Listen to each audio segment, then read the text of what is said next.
जय राधा माधव कुंज बिहारी। जय राधा माधव कुंज बिहारी। जय राधा माधव कुंज बिहारी। जय राधा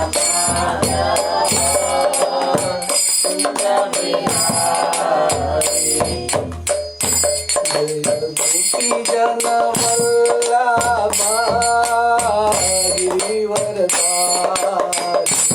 जय गोपी जन वल्लभा गिरिवरधारी।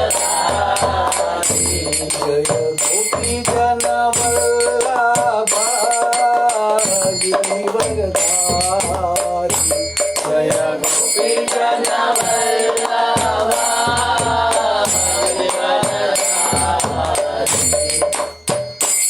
यशोदानंदना व्रज जनरंजना।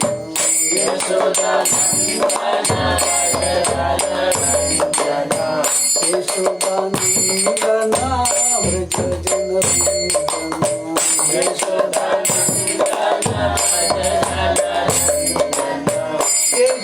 यशोदानंदना व्रज जनरंजना। यशोदानंदना व्रज जनरंजना। यशोदानंदना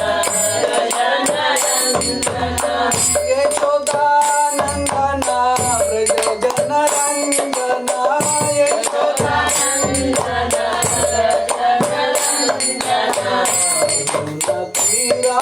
रावण चारी।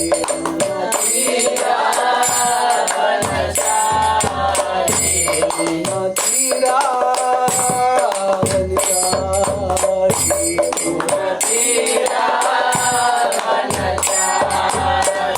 जय राधा माधव कुंज बिहारी। जय राधा माधव कुंज बिहारी। जय राधा माधव कुंज बिहारी। जय राधा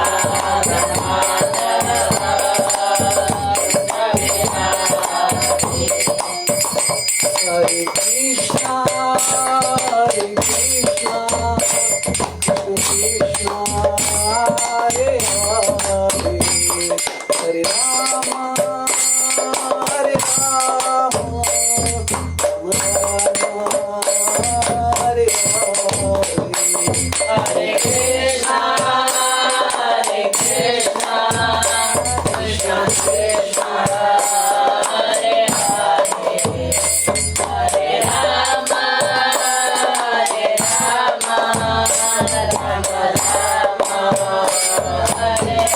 हरे।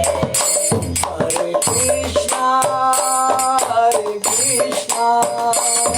कृष्ण कृष्ण हरे हरे। हरे राम राम राम हरे हरे।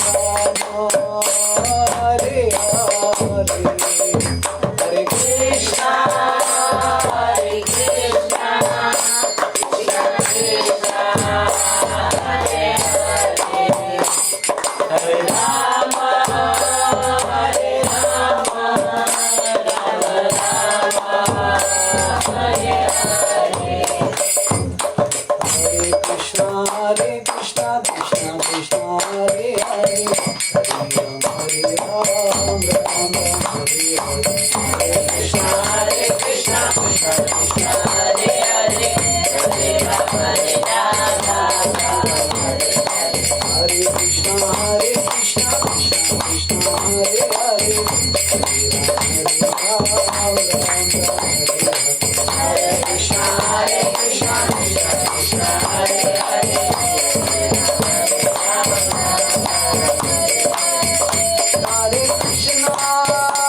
हरे कृष्णा कृष्ण कृष्ण हरे हरे। हरे राम राम राम हरे हरे। हरे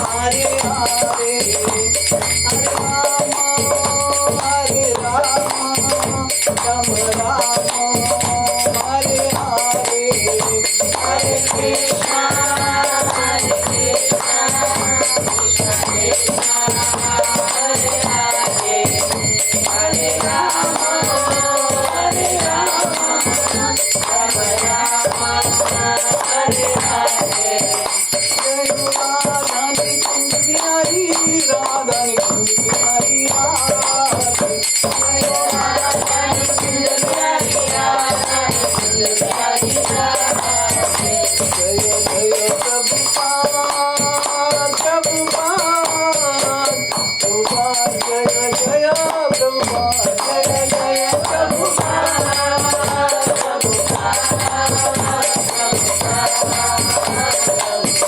जय जय गुरुदेव गुरुदेव गुरुदेव जय जय गुरुदेव जय जय गुरुदेव गुरुदेव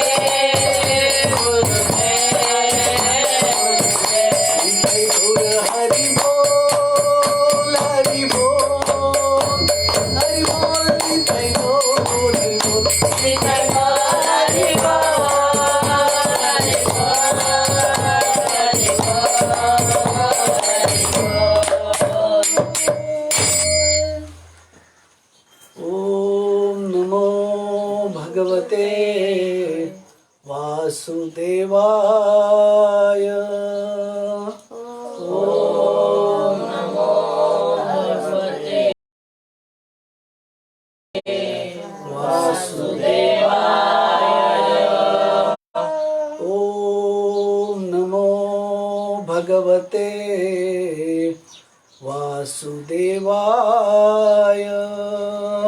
ओम नमो भगवते वासुदेवाय ओम नमो भगवते वासुदेवाय ओम नमो भगवते वासुदेवाय नारायणं नमस्कृत्यं नरं चैवं नरोत्तमं देवीं सरस्वतीं व्यासं ततो जयामुदीरये अष्टप्रायेषु अभद्रेषु नित्यं भागवत सेवया भगवती उत्तमश्लोके भक्तिर्भवति नैष्टिके कृष्णाय वासुदेवाय देवकी नन्दनाय च नन्दगोपकुमाराय गोविन्दाय नमो नमः। श्रीमद् भागवतम षष्ठम स्कंद अध्याय पहला अजामिल के जीवन का इतिहास श्लोक क्रमांक 17 शघ्रिचिनो हयलोके पंथाक्षेमो कृतो भया शघ्रिचिनो हयलोके पंथाक्षमो कृतो भया सुशीला माधवो यत्रं नारायण परायण सुशीला साधवो यत्र नारायण परायण शब्दशार्थ शघ्रिचिन उपयुक्त ही निश्चय ही अयम यह लोके संसार में पंथा मार्ग क्षेम मंगलमय शुभ अकुत भय निर्भय सुशीला अच्छे आचरण वाले माधव साधवा साधु पुरुष यत्र जहाँ नारायण परायण जिन्होंने नारायण के मार्ग अर्थात भक्ति को अपना सर्वस्व मान लिया है सुशील तथा सर्वोत्तम गुणों से युक्त शुद्ध भक्तों के द्वारा पालन किया जाने वाला मार्ग निश्चय ही इस भौतिक जगत का सबसे मंगलमय मार्ग है। यह भय से रहित है और शास्त्रों द्वारा प्रमाणित है। किसी को यह नहीं सोचना चाहिए। तात्पर्य श्रील प्रभुपाद जी द्वारा श्रील प्रभुपाद की जय। किसी को यह नहीं सोचना चाहिए कि भक्ति अंगीकार करने वाला व्यक्ति वेदों के कर्मकांड अनुभाग से संस्कृत अनुष्ठानों को संपन्न नहीं कर सकता। या कि वह आध्यात्मिक विषयों पर चिंतन करने के लिए पर्याप्त शिक्षित नहीं है। मायावादी साम्यतया यह आरोप लगाते हैं कि भक्ति मार्ग स्त्रियों तथा अशिक्षितों के लिए है। यह निराधार आरोप है। भक्ति मार्ग का अनुसरण अत्यंत विद्वान पंडितों यथा श्री चैतन्य महाप्रभु तथा रामानुजाचार्य जैसे गोस्वामियों द्वारा किया गया है। भक्ति मार्ग के ये ही वास्तविक अनुगामी है। कोई चाहे शिक्षित या उच्च कुलीन हो या न हो, उसे इनके ही पद चिन्हों का अनुसरण करना चाहिए। महाजनों ये न सपंथा, मनुष्य को महाजनों के मार्ग का पालन करना चाहिए।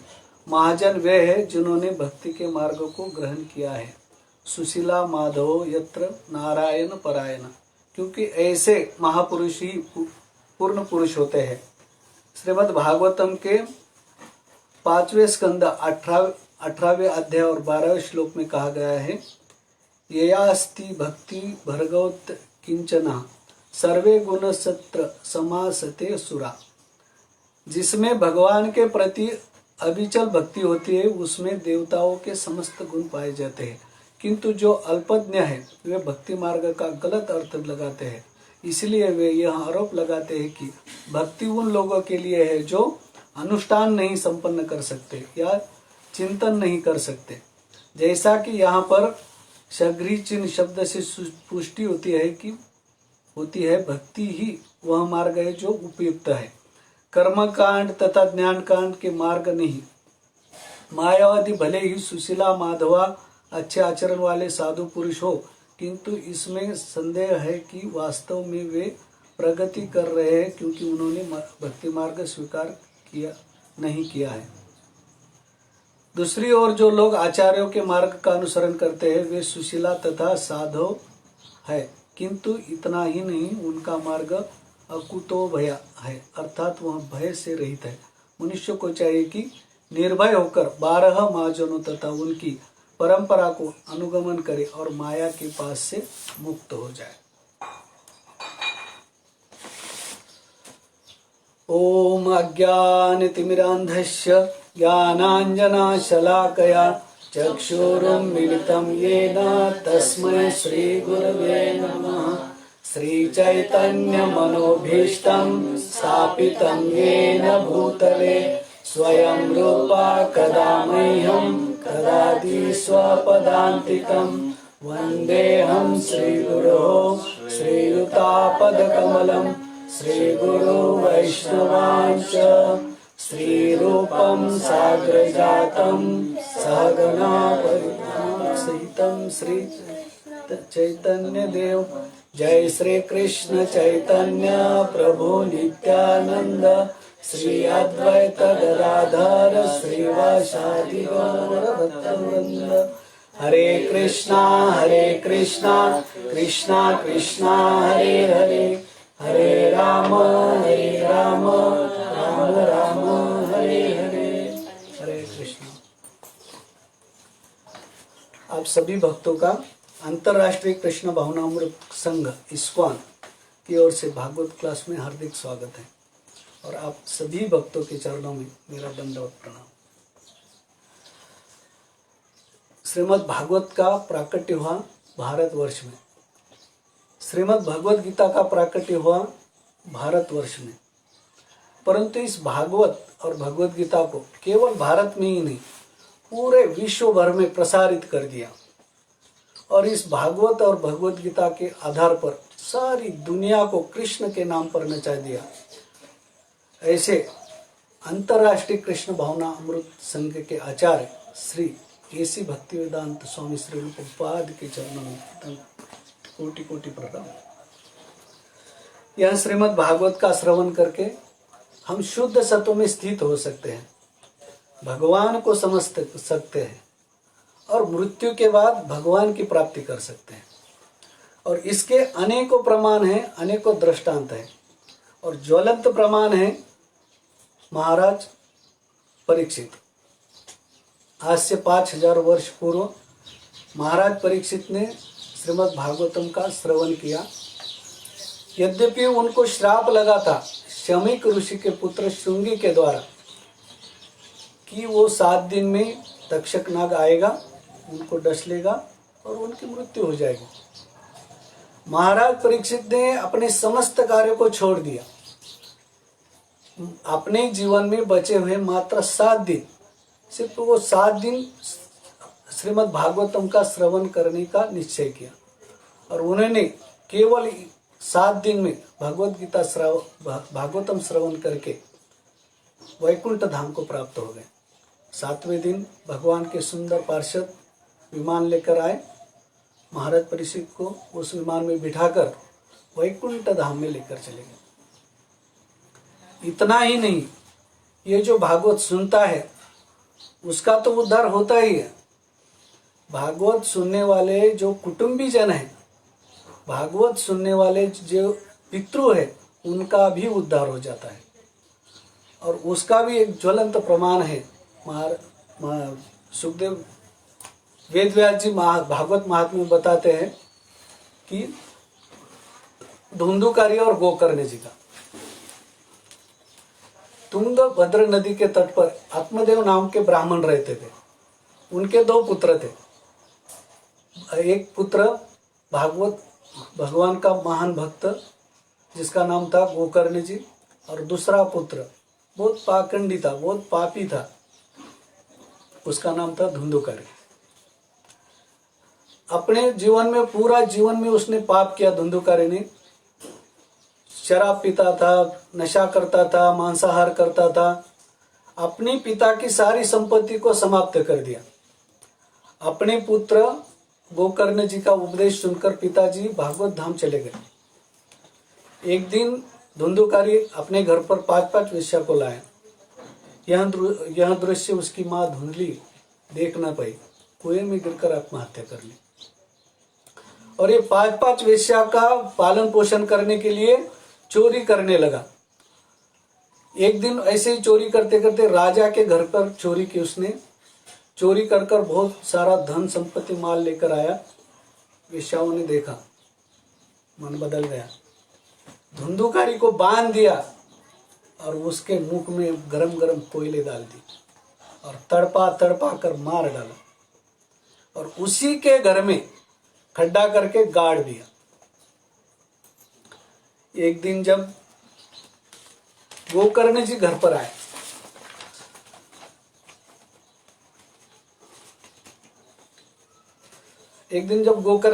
आए, तो वह धुंधुकारी, क्या होता है इस संसार में, यदि किसी का जन्म होता है तो उसकी वो जन्म के साथ ही उसकी मृत्यु तय हो जाती है, निश्चित हो जाती है। और ये श्रीमद् भागवतम में भी कहा गया है, मृत्यु जन्मता वीर देह न सहज आए थे। यह मृत्यु जो है हमें जन्म के साथ ही प्राप्त हो जाती है। तो ब्रह्मा जी द्वारा हमारे पूर्व जन्म के कर्म के आधार पर हमें उम्र प्राप्त होती है। मान लो अभी किसी का उम्र 90 साल की है और वह व्यक्ति 60 साल में भी मर गया, किसी का खून हो गया, एक्सीडेंट हो गया, 90 साल का उसको उम्र मिली थी, वो 60 साल में मर गया, बाकी 30 साल उसको भटकना पड़ता है। और यदि उसने उस जीवन में पाप किया होगा तो उसको प्रेत शरीर को वहां प्राप्त होता है। धुंधुकारी ने पाप किया था, प्रेत शरीर को प्राप्त हो गया। एक दिन गोकर्ण जी घर पर आए और उसने उसे कहा कि भैया मुझे इस प्रेत शरीर में बहुत तकलीफ हो रही, बहुत पीड़ा हो रही, मुझे इस शरीर से मुक्त कराओ, इस प्रेत शरीर से मुझे मुक्त कराओ। बोले गया में जाकर 1000 बार भी श्राद्ध करोगे तो मेरी मुक्ति नहीं होगी, क्योंकि मैंने मेरे जीवन में बहुत सारा पाप किया है। ये मरने के बाद आदमी को पता चलता है, अब जब तक रहता है संसार में तब तक नहीं पता चलता, लेकिन मरने के बाद उसको पूरा पता चलता है। क्योंकि जब तक संसार में रहता है तब तक माया में रहता है, लेकिन मरने के बाद सब पता चल जाता है उसको कि मैंने मेरे जीवन में बहुत सारा पाप किया। तो यह तड़पने लगा वो कि भैया मुझे कैसे भी करके मुझे इस प्रेत शरीर से मुक्त कराओ। फिर गोकर्ण जी ने भगवान सूर्यदेव को प्रकट किया। सूर्यदेव ने उत्तर दिया, भगवान भास्कर ने कह दिया कि व्यक्ति ने जीवन भर पाप किया है और मरने के बाद उसको प्रेत शरीर को प्राप्त हुआ है, तो उस आदमी के लिए, उस व्यक्ति के लिए एक ही साधन है और एक ही कार्य है, वो है श्रीमद् भागवतम का श्रवण करो। उसी से ही उस आत्मा का, उस प्रेत शरीर का उद्धार हो सकता है। फिर तुरंत गोकर्ण जी वक्ता बने, गांव के सभी लोग श्रोता बने और गोकर्ण जी ने भागवत कहना शुरू कर दिया। उस समय वो प्रेत धुंधुकारी एक बांस के बम्बू में बैठ गया। माना जाता है उस बांस के बम्बू में 7 ग्रंथि थी, 7 गाठी थी।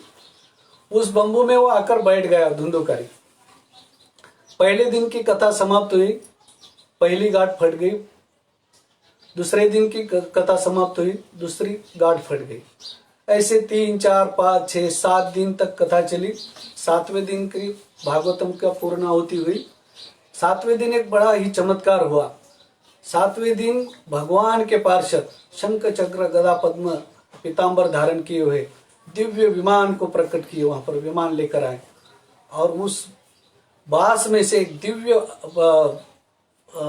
आत्मा प्रकट हुई। वो धुंधुकारी ने प्रेत जो धुंधुकारी था उसने भगवान का सुंदर पार्षद रूप धारण कर लिया और उस पार्षदों ने उस धुंधुकारी को अपने विमान में बैठाकर वैकुंठ धाम में लेकर चले गए। इतना ही नहीं, अभी धुंधुकारी प्रेत शरीर को प्राप्त हुआ था। अभी भागवत में वेदव्यास जी लिखते हैं कि हम तो प्रेत नहीं, हम तो मनुष्य है। अभी पूरे जीवन भर धुंधुकारी ने पाप किया था। हम तो पाप करते हैं लेकिन इतना पाप नहीं करते। तो भी धुंधुकारी ने इस भागवत कथा का श्रवण करके वैकुंठ धाम में स्थान पा लिया। तो हम भी प्रयास कर सकते हैं कि श्रीमद् भागवतम का श्रवण करके पूर्ण रूप से भगवान को समर्पित होकर भगवान की प्राप्ति कर सकते हैं।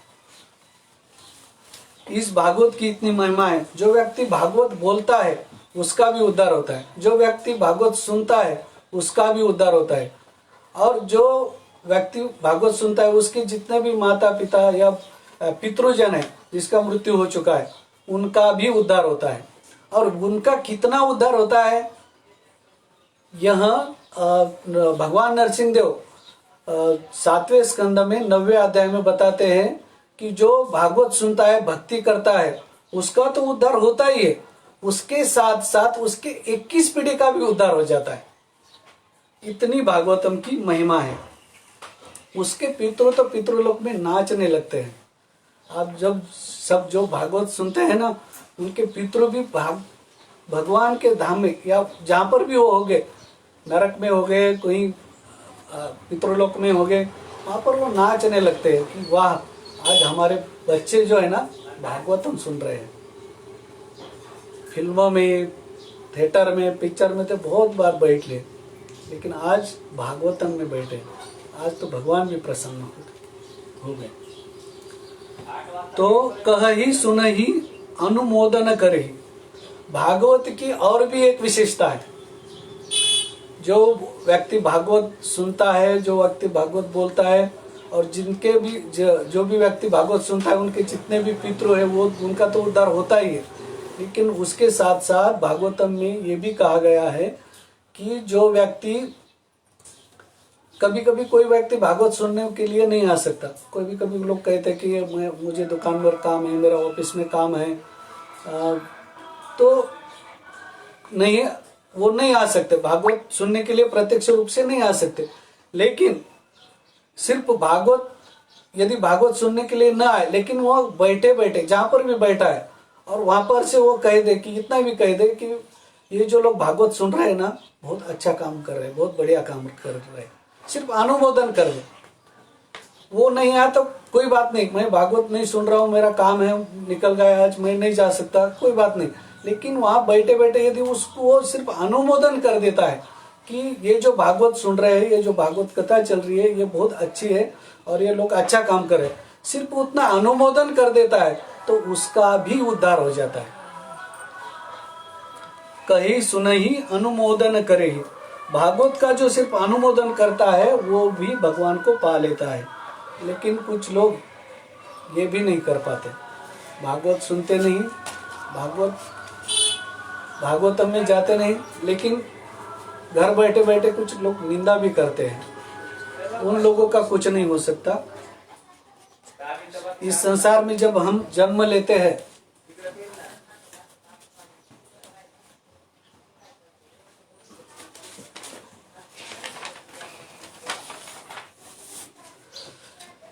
वेद व्यास जी भागवतम के प्रारंभ में लिखते हैं, स हृदय अवरुद्धते त्रुत कृत भी सुशोभित तत्क्षणात्।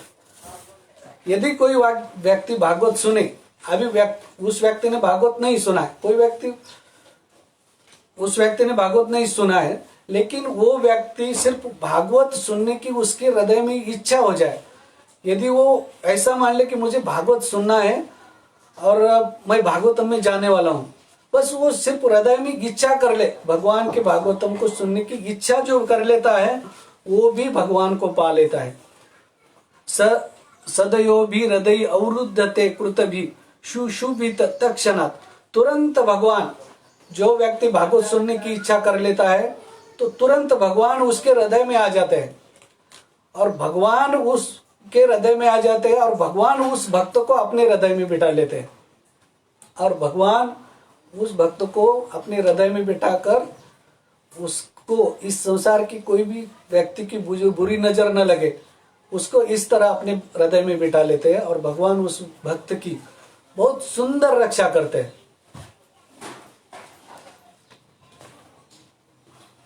हसतत मम जन्म उर्वश कैसे, भगवान उस भक्त की रक्षा कैसे करते हैं, भागवत सुनने वाले भक्त की भगवान कैसे रक्षा करते हैं, ये रामायण में लिखा है। हसतत मम जन्म उर्वश कैसे, लोभी हृदय बस धन ही जैसे। हसतत मम जन्म उर्वश कैसे, लोभी हृदय धन ही जैसे। जैसे लोभी अपनी धन की रक्षा करते हैं, वैसे भगवान अपने भक्त की रक्षा करते हैं। भगवान भागवत सुनने वाले भक्त की रक्षा करते हैं। ऐसे तो ये श्रीमद् भागवतम बहुत बृहद है, बहुत विशाल है। भागवत जो है सागर के समान विशाल है। इस भागवत में 12 स्कंद, लगभग 375 अध्याय और 18,000 श्लोक है। इस जगत में कुछ लोग कहते हैं कि हमने इस जगत में पूरा भागवत पढ़ लिया, भागवत सुन लिया, हमने भागवतम का पूरा कर लिया, पूरा ज्ञान हमें आ गया, लेकिन आज तक इस भागवत को कोई पूर्ण नहीं कर सका है। आज तक शेष दिनेश महेश गणेश सुरसे जाऊ निरंतर गावे, नारद से सुख व्यास रहे पची, हरि पुनीतो पार न पाए। अनंत शेष अपने अनंत मुखों से, अनंत काल से इस भागवतम का श्रवण कर रहे हैं, गुणगान कर रहे हैं, भगवान का गुणगान कर रहे हैं, तो भी वो अभी तक उसका अंत नहीं कर पाए। दिनेश महेश गणेश शिव जी निरंतर गाते रहते हैं श्रीमद् भागवतम, लेकिन आज तक उसका अंत नहीं कर पाए। नारद जी, व्यास जी अपनी कलम चलाए, लेकिन आज तक उसका अंत नहीं कर पाए। भक्तों, इस भागवत का कोई अंत नहीं है। भागवतम बहुत विशाल है, बहुत गूढ़ है, और इस भागवतम के हर एक श्लोक में गूढ़ रहस्य छुपे हुए हैं। तो आज हम इस भागवतम से अजामिल की कथा सुनेंगे। भक्तों के जीवन में भक्ति की पुष्टि करने के लिए वेद व्यास जी ने इस भागवतम में अजामिल उपव्याख्यान की कथा लिखी है। आज हम ये अजामिल की कथा पूर्ण विस्तार से देखेंगे। इसको पूरा कान्यकुब्ज गांव में एक ब्राह्मण रहता था और उसका नाम था अजामिल, और वो किसका पति था? दासीर पति अजामिल, दासी का पति था। किसका पति था? वेश्या का पति था। वैसे देखा जाए तो वेश्या का कोई पति नहीं होता है। वेश्या का पति तो धन होता है, जब तक धन होता है तब तक साथ में रहती है, छोड़कर चली जाते हैं।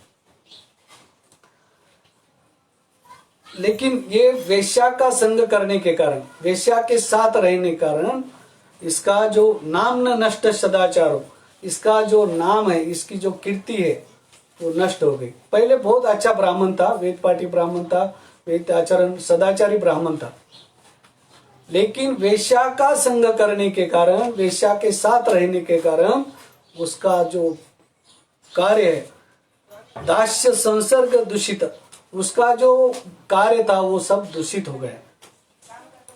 और उसका जो कार्य था भ्रष्ट हो गया। वेश्या के साथ रहने के कारण, वेश्या का संग करने के कारण उसको धन की बहुत आवश्यकता पड़ती थी। तो वो वेश्या कहती थी मुझे साड़ी चाहिए, मुझे लिपस्टिक चाहिए, मुझे गहने चाहिए, मुझे सोना चाहिए, और ये फंसा तो उसकी संग में। तो उसका पालन पोषण करने के लिए, वो कुटुंब का पालन पोषण करने के लिए वह उसके अनेकों प्रकार के वो कार्य करता था, अनेकों प्रकार के पाप करता था। तो उसके काम कैसे थे?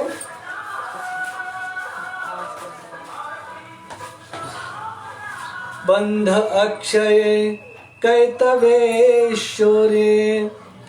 ग्रहीताम बुद्धिमा स्थितम विव्रत कुटुंब शुचि यातयामास देहिना।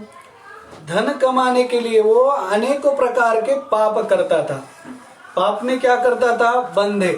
बंधे यानी किसी की लड़की को चुरा लेता था, किसी के बेटे को चुरा लेता था, किसी की पत्नी को चुरा लेता था, और उसको किडनैप करके वो उसके पति को, उसके पिता को बहुत सारा धन मांगता था।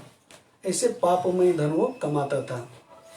अक्षय यानी वो जो धन लाता था, वो धन से वो जुआ खेलता था। कहते साथ साथ वो जो है ना ठगी भी करता था। किसी सज्जन व्यक्ति के पास जाता था और कहता था कि मेरी माँ की बहुत तबीयत खराब है, मेरी माँ हॉस्पिटल में, उसका ऑपरेशन होने वाला है, उसके लिए कम से कम 5 लाख रुपए लग रहे हैं, मेरे पास अभी 3 लाख रुपए है, मुझे 2 लाख की आवश्यकता है, आप मुझे 2 लाख रुपए दे दो। सज्जन व्यक्ति उसके ऊपर दया करके उसको 2 लाख रुपए दे देते थे, और वो 2 लाख रुपए लेकर वो चला जाता था। लेकिन व्यक्ति इस संसार में व्यक्ति कहां तक किसी को ठगेगा? एक ना एक दिन तो संसार में विख्यात हो जाएगा। जब लोग उसको धन देना बंद कर दिए तो फिर वो क्या करने लगा? चोरी। बंध अक्षय कहते हुए चोरी, फिर वो चोरी करने लगा। बंध अक्षय कहते हुए चोरी गृहीताम बुद्धिमा स्थितम, आजामिला ऐसी गृहित कृत्य करने लगा, दूसरों को ठगने लगा, दूसरों को सताने लगा, दूसरों को दुखी कर कर धन कमाने लगा, और अपनी विभ्रत कुटुंब सूची यानी उससे, उस धन से अपने कुटुंब का पालन पोषण करने लगा। वेदव्यास जी भागवतम के प्रारंभ में लिखते हैं कि जो व्यक्ति, शास्त्र में लिखा है, यदि कोई व्यक्ति पापमय अन्न खाता है, पापमय कमाई का पैसे कमाकर उस पैसे से अन्न को ग्रहण करता है, पापमय अन्न खाता है, तो वो व्यक्ति जीवन में कभी सुखी नहीं हो सकता। इसलिए शास्त्र में लिखा है, साफ साफ लिखा है कि दुष्ट अन्न न भोक्तव्यम, दुष्टों के यहाँ अन्न भोजन नहीं करना चाहिए, पाप की कमाई का अन्न कभी नहीं खाना चाहिए। इससे आदमी कभी भी जीवन में सुखी नहीं होता है। अभी दूसरों की क्या बात करें, उसका यदि उदाहरण दिया जाए तो महाभारत में भीष्म को ही ले लीजिए। इस संसार में भगवान को जानने वाले 12 महाजनों में एक पितामह भीष्म जी। स्वयंभू नारद शंभु कुमार कपिलो मनु प्रहलाद जनक भीष्म बलि एवं शक्रियम, ये 12 लोग ही भगवान को पूर्ण रूप से जानते हैं। ये महाभागवत भगवान को पूर्ण रूप जानने वाले 12 महाजनों में भीष्म जी एक, पितामह भीष्म एक है। आप लोग सब जानते होंगे पितामह भीष्म ने अधर्म का पक्ष लिया, कौरव के पक्ष में रहे। जब कुरुक्षेत्र की रणभूमि में अर्जुन ने सैकड़ों बाणों से पितामह भीष्म को हरा दिया, उस युद्ध को पांडव जीत गए। युधिष्ठिर महाराज राजा हो गए। राजा होने के बाद युधिष्ठिर महाराज भीष्म जी के पास अपना शोक दूर करने के लिए आते हैं। भगवान श्री कृष्ण उसको लेकर आते हैं। उसके साथ पांचों पांडव भी होते हैं, पांचाली, कुंती, द्रौपदी भी होती है और कुछ ऋषिगण भी होते हैं। उस समय भीष्म जी बहुत अच्छा ज्ञान देते हैं सबको। आज तक वैदिक परंपरा में इतना बड़ा ज्ञान किसी ने नहीं दिया। इसका जो महाभारत में शांति पर्व में ये संदेश आता है। तो उस समय पितामह भीष्म महाराज युधिष्ठिर को, पांचों पांडव, द्रौपदी, ऋषिगण, भगवान भी थे वहां पर, उनको उपदेश देने लगे। उपदेश देते समय वहां पर एक अचानक घटना घटी। द्रौपदी जोर जोर से हंसने लगी। जब द्रौपदी जोर जोर से हंसने लगी, अभी किसी का भागवत क्लास चल रहा है और कोई हंसने लगे जोर जोर से, तो वो आश्चर्य तो होगा ही। तो अंदर ही भीष्म ने वो कथा को रोक दिया और कहा द्रौपदी को, बेटा आप क्यों हंस रहे हो इतना जोर जोर से, क्या हुआ? तब द्रौपदी ने इतना ही कहा, पितामह भीष्म आप ये बहुत बड़ी बड़ी ज्ञान की बातें कर रहे हो। जब कुरुवंश की सभा में खल दुर्योधन ने मुझे निर्वस्त्र करने का प्रयास किया गया, मुझे नग्न करने का आदेश दिया, तब मैं मेरी रक्षा मांगने के लिए आपके पास भी आई थी। तब आपका ये ज्ञान कहाँ गया था? उस समय मैं सबके पास गई, आपके पास भी आई थी कि मेरी रक्षा करो। ये खल दुर्योधन मुझे निर्वस्त्र करने का प्रयास कर रहा है। उस समय तो आपने मेरी कोई रक्षा नहीं की। तब आपका ये ज्ञान कहाँ गया था? तब पितामह भीष्म कहते हैं, बेटा आप जो कह रही हो वो सत्य है, सही है। उस समय मैंने पापी दुर्योधन का अन्न खाया था। उस दुष्ट दुर्योधन का मैंने अन्न खाने से मेरी बुद्धि भ्रष्ट हो गई थी। लेकिन आपके पति अर्जुन ने मेरे शरीर में सैकड़ों बाण मारे और उस सैकड़ों बाणों से मेरे शरीर में जो दुर्योधन का पापी अन्न खाया था, और वो पापी अन्न खाने से जो मेरे खून बना था, वो सब खून मेरे शरीर से निकल गया। तब अभी मेरे में उस बुद्धि आई है और फिर मैं आपको ये उपदेश दे रहा हूं। इसीलिए कभी भी दुष्टों के यहाँ भोजन नहीं करना चाहिए। परंतु अजामिल ये कर रहा था, अपने कुटुंब का भरण पोषण करने के लिए यातया मांस देहिना, अन्य जीवों को मारता था, अन्य जीवों को काटता था, मांसाहार करता था। कितना बड़ा पाप करता था। इस दुनिया में ऐसा कोई पाप नहीं था जो अजामिल ने न किया हो। समस्त पापों में उलझ गया ये अजामिल और अपने कुटुंब का भरण पोषण करते करते, पालन पोषण करने के लिए अनेकों प्रकार के पाप करने लगा। और पाप करते करते उसका आयु भी समाप्त होने लगी।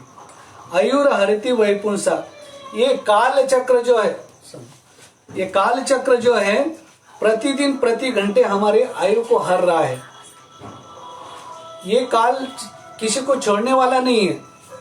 ये काल सबको दबोचने वाला है, सबका विनाश करने वाला है। इस प्रकार पाप करते करते अजामिल के जीवन का लंबा समय बीत गया। और महाराज सुखदेव गोस्वामी महाराज परीक्षित को कह रहे हैं, महाराज परीक्षित, आपके राज्य में अजामिल जैसा पाप किसी ने नहीं किया होगा। इतना बड़ा पापी था वो अजामिल। और ये पाप करते करते करते उसके 88 यानी उसके उम्र के 88 साल पूरे हो गए। मान लो 25 साल से पाप करना चालू किया होगा तो 88 साल तक उसने पाप किया। और उस 88 साल तक उसके 9 पुत्र थे और उस 88 साल के उम्र में उसको एक 10वां पुत्र हुआ। विचार कीजिए वो आदमी कितना कामी होगा, उसके हृदय में कितना काम वासना होगी। 88 साल के उम्र में आदमी ने वानप्रस्थ ले लेना चाहिए, वन में प्रवेश करना चाहिए, और ये 88 साल की उम्र में उसने एक पुत्र को जन्म दिया वेश्या के गर्भ से। जीवन भर तक पाप करते रहा, वेश्या का संग करते रहा। 88 साल की उम्र में उसको एक पुत्र हुआ, 10वां पुत्र हुआ। सुखदेव गोस्वामी जी बड़े दुखी हो गए, लेकिन सुखदेव गोस्वामी जी अभी प्रसन्न हो रहे हैं। बोले पापी था, पाप करता था, 88 साल वर्ष में भी उसकी काम वासना थी, 88 साल में भी उसने एक बच्चे को जन्म दिया, लेकिन एक काम अच्छा हो गया। तस्य प्रवश्य पुत्रा 10 तेषाम यौवनम, 10 पुत्र थे, 88 साल की उम्र थी, 88 साल में भी 10 पुत्र को जन्म दिया। लेकिन जिस 10वें पुत्र को जन्म दिया उसका कैसे भी करके उसका नाम नारायण पड़ गया। इसीलिए सुखदेव गोस्वामी जी प्रसन्न हुए कि उसने जीवन में पूरा जीवन भर पाप किया, लेकिन उसने पूरे जीवन में एक काम अच्छा किया कि अपने पुत्र का नाम नारायण रख दिया, भगवान के नाम से नाम नारायण रख दिया। बस इतना ही गुण एक था अजामिल में। बाकी पापी था, पाप की चरण सीमा थी अजामिल। अभी कोई कहेगा, कोई प्रश्न करेगा कि इतना बड़ा पापी था तो इतने बड़े पापी की कथा हम क्यों सुन रहे हैं? कथा तो कोई अच्छे आदमी की होनी चाहिए ना, फिर इतने बड़े पापी की कथा सुनकर क्या मतलब? अजामिल ने जीवन भर पाप किया, लेकिन उसने एक ही काम अच्छा किया, अपने पुत्र का नाम चिंटू मिंटू पिंटू न रखकर अपने पुत्र का नाम भगवान के नाम से नारायण रख दिया। अभी अजामिल से कोई गुण मिले ना मिले, लेकिन ये गुण हमने ले लेना चाहिए। और अपने पुत्र का नाम नारायण रखने से अजामिल भागवत में स्थान पा गया। इतना बड़ा पापी था नारायण। इसीलिए भक्तों, हमारे पुत्र का जब हम किसी का नाम रखते हैं तो उस पुत्र का नाम चिंटू मिंटू टोमी न रखकर अपने पुत्र का नाम भगवान के नाम से रखना चाहिए। इतना बड़ा पापी था, इसीलिए उसका अपने पुत्र का नाम रखने से ही अजामिल भागवत में स्थान पा गया।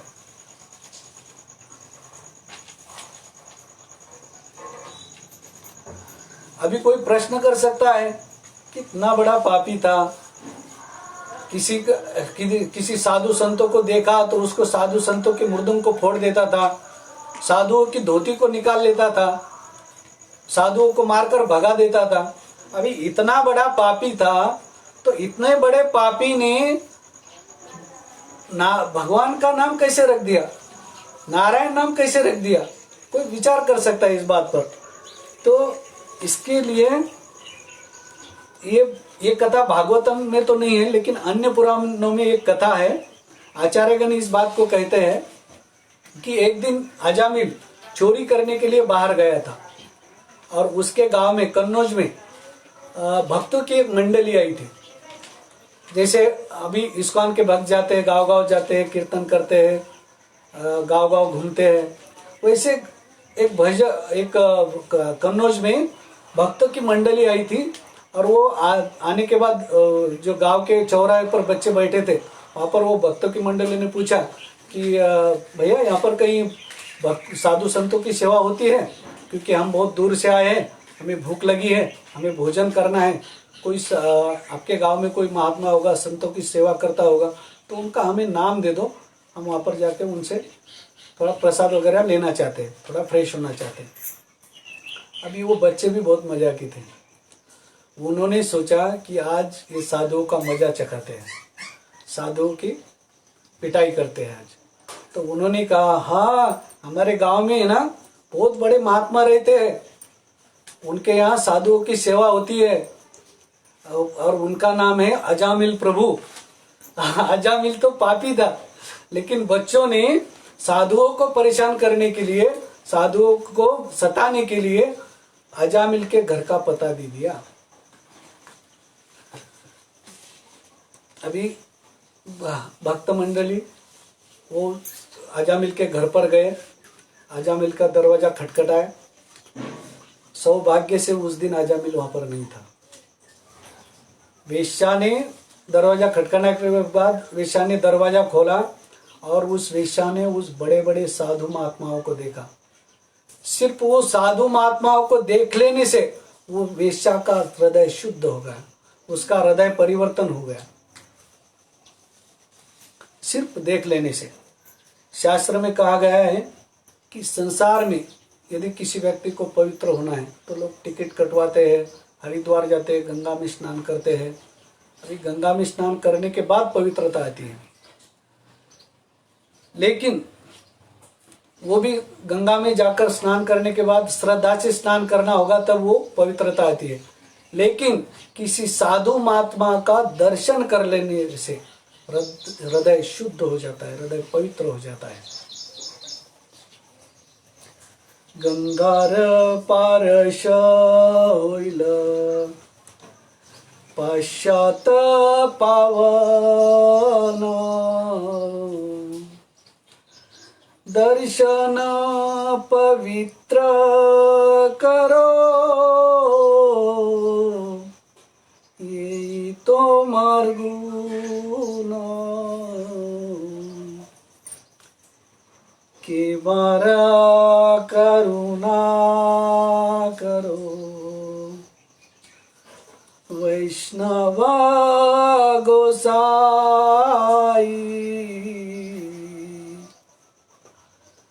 पतिता पावन तुमा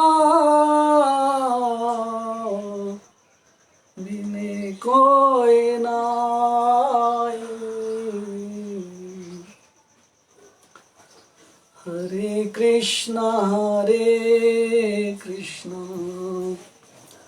कृष्णा कृष्णा हरे हरे, हरे राम राम राम हरे हरे। इस प्रकार महात्माओं का दर्शन कर लेने से उस वेश्या का हृदय परिवर्तन हो गया। और भक्तों ने कहा, माता जी हम बहुत दूर से आए हैं और हमें भूख लगी है, हमें भोजन करना है। हमें पता चला है कि आपके यहाँ साधु संतों की सेवा होती है और आप हमें भोजन करेगी। वेश्या ने कहा, महात्माओं जी आप लोगों को गलत पता दिया गया है। यहाँ पर महात्माओं की सेवा नहीं, यहाँ पर महात्माओं की पिटाई होती है। आपका सौभाग्य है कि आप आज हमारे पति देव हमारे घर पर नहीं है, तो आज यदि हमारे पति देव हमारे घर पर होते तो आप लोगों की पिटाई होती है, आप हैंडीकैप होकर जाते, किसी का हाथ टूटता तो किसी का पांव टूटता। आपने यानी आपको किसी ने गलत पता दे दिया है। तो भी उस वेश्या ने कहा कि ठीक है, अभी हमारा कर्तव्य होता है कि साधु महात्माओं का सेवा करना। तो उस वेश्या ने क्या किया, वो एक कमरे में उन्हें जगह दे दी भक्तों को, और उनको कहा कि आप, और उनको कच्चा सीधा आटा दे दिया और उनको कहा कि आप भोजन पकाइए आपके हाथ से और आप खाइए। तो उन भक्तों ने क्या किया, सब ने मिलकर प्रसाद बनाया, बहुत अच्छी तरह से भगवान को भोग लगाया, वहां पर कथा कीर्तन किए। और जब ये सब निकल रहे थे तब उस वेश्या के हाथ में छोटा सा बालक था, एक 1.5 महीने का होगा, जो अभी अभी जन्म लिया था, ताजा था, अभी जन्म लिया था। उस बच्चों को देखकर भक्तों ने कहा कि माता जी आपके बेटे का बेटा है या बेटी का बेटा है। तब आश्चर्य तो होगा ही ना, अभी अजामिल 88 साल का था, तो ये कम से कम 80 साल की तो होगी। अभी 80 साल की बुढ़िया औरत के हाथ में छोटा सा बच्चा देखकर कोई भी यह बोलेगा कि माता जी आपका बेटे का बेटा है या बेटी का बेटा है। तो उस वेश्या ने कहा नहीं, ये मेरा ही पुत्र है बोले। अभी भक्तों को तो आश्चर्य हुआ, लेकिन भक्तों ने कहा माता जी हमारे पास अभी कुछ देने के लिए तो कुछ नहीं है, लेकिन क्या आपने इस बच्चे का नाम रख दिया है, नामकरण किया है? तो उस वेश्या ने कहा नहीं, अभी तक तो हमने इसका नामकरण नहीं किया है। तो फिर हम ऐसा करते हैं, अभी हमारे पास कुछ देने के लिए नहीं, हम गाँव गाँव भजन कीर्तन करते हैं, तो अभी हमारे पास कुछ देने के लिए नहीं, तो हम एक काम करते हैं, आपके बच्चे का नाम रख देते हैं। तो बोले ठीक है। तो सब भक्तों ने मिलकर उस बच्चे का नाम भगवान के नाम से नारायण रख दिया और कह दिया कि आज का पुत्र इसका नाम जो है नारायण है। और वहां से वो भक्त लोग चले गए। ये होते ये भक्तों की कृपा, संतों की कृपा, महात्माओं की कृपा। साधु महात्मा चले गए, लेकिन किसी ने तो भी रास्ते में कह दिया अजामिल को कि आपके घर पर साधु आए हैं। तो अजामिल दौड़ते दौड़ते आया और देखा कि कहाँ है साधु, कहाँ है साधु। तो उस वेश्या ने कहा साधु आए थे लेकिन चले गए। क्या किया उन लोगों ने? तो बोले आए थे, अपने बच्चे का नाम रख कर गए। अच्छा, बच्चे का नाम देकर गए ना, कुछ लेकर तो नहीं गए ना? नहीं, लेकर नहीं गए, बोले कुछ बच्चे का नाम रख कर गए, नाम देकर गए। तो हाँ ठीक है, बोले कुछ देकर गए, कुछ लेकर नहीं गए ना, क्योंकि हमारा काम है लेना, किसी को देना नहीं। इस प्रकार और उन्होंने कहा कि नारायण, क्या नाम रखा बच्चों का फिर अभी? तो बोले हमारे बच्चे का उन्होंने नाम रखा है नारायण। अब ये नारायण क्या कुछ भी नहीं जानता था, भगवान का नाम है किसका नाम है वो कुछ नहीं जानता था। बोले अच्छा है, चिंटू मिंटू पिंटू कुछ तो भी रखना था, नारायण रख दिया। तो ठीक है, बोले नारायण रख दिया। तो विश्वनाथ चक्रवर्ती ठाकुर कहते हैं कि उस समय पहली बार अजामिल ने पहली बार भगवान का नाम लिया, वो भी अपनी पुत्र के नाम की वजह से। हे नारायण मातुर अंकात मम अंक आज आगच्छन्ति। बेटा नारायण, अपनी माँ की गोद में से मेरी गोद में आ जाओ। पहली बार अजामिल ने उस टाइम भगवान का नाम लिया नारायण करके। फिर उस बालक को अजामिल बहुत प्रेम करता था। अजामिल और उनकी पत्नी उन छोटे बेटे से बहुत प्रेम करते थे। अभी छोटा बेटा है घर में, अभी किसी के भी घर में छोटा बालक रहने दो, कोई भी छोटे बच्चे का अच्छे से लालन पालन करते हैं, उसको दुलारते हैं। वैसे अजामिल अपने छोटे बेटे से बहुत प्रेम करता था। और अजामिल अब उस बालक की वाणी को सुनने के लिए तो बहुत बेचैन रहता था। बालक जब बोलता पप्पा पप्पा, तो ये इतना खुश होता था कि मान लो उसके लिए बहुत कुछ होता है, भगवान की वाणी है जैसे, उसको ऐसे लगने लगता था।